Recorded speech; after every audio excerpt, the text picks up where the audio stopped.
I genuinely live by the code of never say never in the world of college football. And I mean that at my core. Until the fat lady sings or the clock strikes zero, everything and anything still can happen. But with that being said, I think it's clear that we are nearing the end of the Jim Harbaugh sweepstakes. Probably somewhere in the next 48 to 72 hours, we'll have an answer.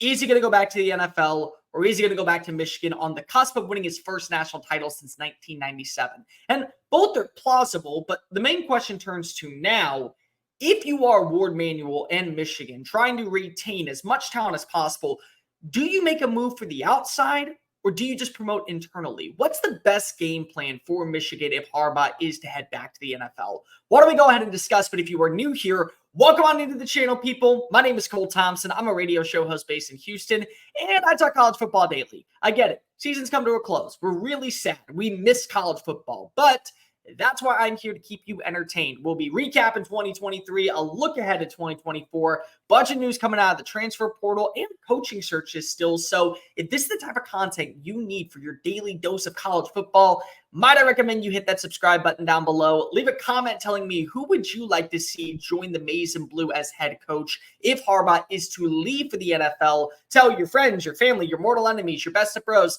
the drunk dude passed out in a Waffle House parking lot, college football aficionados, Michigan faithful, and Big Ten fans everywhere about this channel, because we are on the race and will eventually become the #1 YouTube show talking college football daily. So jump on in while the water's fine. Follow me on every social media platform at Mr. Cole Thompson. Twitter, X, Instagram, Facebook, whatever else you have. I probably have it too. But that way, conversations surrounding our favorite sport never have to stop flowing. By the way, we got live shows starting this week. We're going to do one tomorrow, probably one on Friday too. And if you want to email me a question, that way you can have it turned into a promo, I gladly will. ColeThompsonWriting@gmail.com. Okay, now that the fun part's over, let's discuss what's going on in Ann Arbor.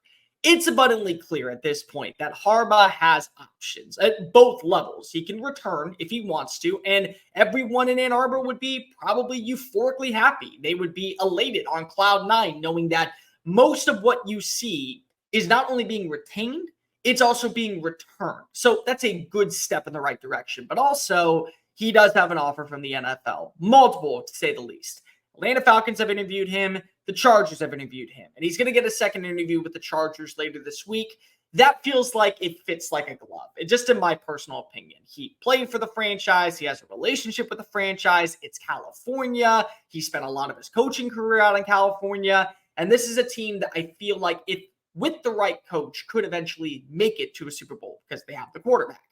But if that's going to be the case, and let's just say he does turn to the NFL and he wants to go back and become the next Pete Carroll and win a Super Bowl and be in good standing, where does Michigan turn?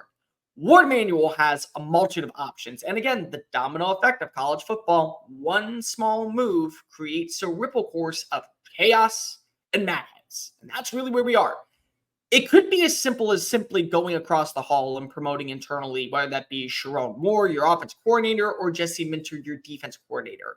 But then there's speculation from the outside. And there's one name that continues to come up in conversations among anybody out there. It's LSU's Brian Kelly. Kelly, I'm just going to come and keep a buck. If Harbaugh goes to the NFL, that's the second best coach in college football, only behind Kirby Smart. And I stand on that ground.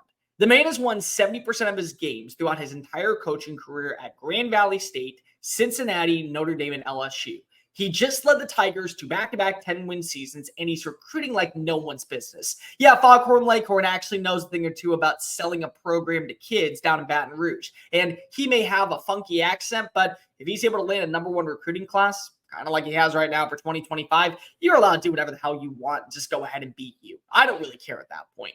But I do also think at this moment, this tenure, fit is as important as timing. And fit-wise, Kelly would work anywhere. Kelly would work in the middle of nowhere, Alaska, all the way down to Atlanta, Georgia, to Charlotte, North Carolina, to even the NFL. I think he would be somewhat moderately successful. The guy is just a human highlight reel of producing wins and producing productivity. So I don't really worry about him, but timing is important. You're fresh off of winning a national title. You have a ton of players returning for next season because of what the brand of Michigan football is and because of what they know is being retained in terms of coaching staffs. Once again, Whenever you go to a new program, you have to sell yourself to the kids. And kids commit as much to the school as they do the people. And the people potentially leaving would also force the kids to leave. This is one of those situations where, once again, we are talking about the transfer portal window remaining open a little bit longer because of the ripple effect of coaches. And you are watching as talent leaves Tuscaloosa, Seattle, Tucson, San Jose, Buffalo, Mobile, and South Alabama. All of those places, simply because Nick Saban hung up the whistle and went home to Miss Terry, is all occurring. So it may be that you think that Brian Kelly could work in the Big Ten. You think that Brian Kelly could be successful really anywhere.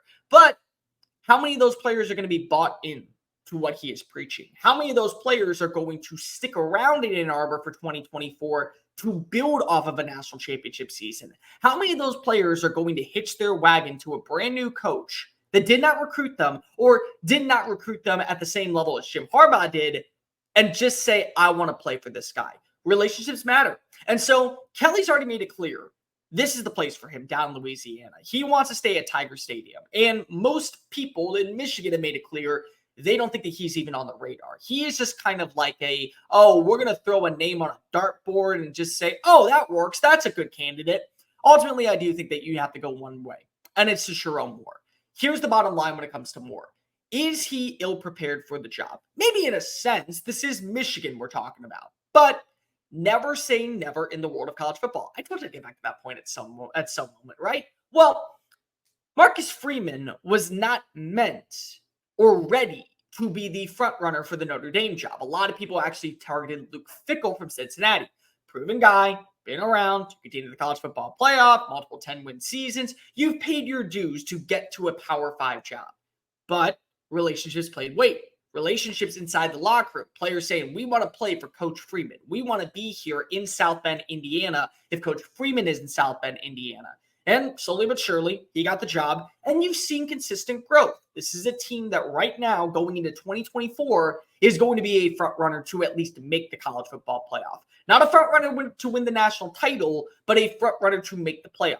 So Freeman eventually got his feet underneath him, hired the right staff, and built a relationship to where he was now turning Notre Dame into a program of promise and potential. That could be Sherrone Moore. And that's the way you should think about Sherrone Moore. Maybe he is over his skis a little bit in terms of what the brand of Michigan football is, but he understands the culture. He understands the concepts, and he did a pretty good job of developing offensive linemen the last few years. Last I checked, you have a couple of awards called the Joe Moore. That's because of Moore's working more hours for more opportunities, for more chances for his offensive line to be well regarded in the world of college football. So he already understands that. And he was the guy for a moment. Never forget, 6 games this past year, Jim Harbaugh was not on the sidelines. Whether that be he was at home on other visits, he was just out and about with his family. He wasn't in Ann Arbor, wasn't calling the plays at Michigan Stadium. Sherrone Moore was 4 different times. What happened in all 4 of those games? Win, win, win, win. Oh, and he also did it at the toughest part of your schedule. These weren't against Akron or Western Michigan, or against, you could even throw in a Rutgers for that matter, who, by the way, I think is actually trending upward. This was against Maryland. This was against Penn State. This was against Ohio State, an undefeated Ohio State team that was going to go play for a national championship if they were to win that game. And Sherrone Moore handled business and screamed to the fan base and told everybody that this is Michigan football, and he understands exactly what that means. For Warde Manuel, this should be the easiest interview as possible. He goes ahead and he knocks on Sherrone Moore's office and goes, hey, how you doing? I hope all is well. Here's the deal. Your office is now going to be moved over to Jim Harbaugh's office. You're the new head coach. We're going to do a press conference tomorrow morning. Go ahead and get your speech ready. Tell the players we're going to have a meeting in about an hour. Cool? Cool. We'll have everyone else move your stuff over to your new office. Thanks. That's it. That should be the conversation. There should be nothing else involved with it, because of when you look at what this culture is and how you want to build off of this season, it all starts with internally. If you were able to retain a guy like Sherrone Moore, you're not going to see a mass exodus like you're seeing at Arizona or at Washington or at Alabama, because everyone already knows what's internally based. Everyone already knows what's there. Everyone's already excited to see what the potential of this team could be building off of a year. And so now everything that you think is on the table that was going to be taken away because Harbaugh left and you decided to go elsewhere, yeah, it's all still there. Michigan is a team that's not going to go away quietly. They may lose a ton of talent and even a little bit of persona in the grand scheme of college football, but they're still Michigan. They're still the maize and blue. They still scream hail to the victors, and they are victorious a lot. So it's hard to press yourself to think that even with a change at the helm, that change is coming to Ann Arbor. In fact, the Wolverines could just be getting started. And the best way to make sure that this start is completed is by making sure that you have the same amount of talent. You want to know how you keep the same amount of talent? Sherrone Moore staying around. I know that there's going to be options out there. And I get Michigan's a premier job. But sometimes you don't need the premier coach. You need the right one. The right one for 2024 is not Brian Kelly. It's really not anybody out there for that matter. It's Sherrone Moore. And if you want more results, you want more of Moore. And you need him more around in the athletic complex for the long term. Hey guys, thank you so much for watching that video. Don't hit the X button yet. Make sure you hit subscribe to keep up with all of our daily content found on Just Saying It and anything else that we post on this channel. Bye.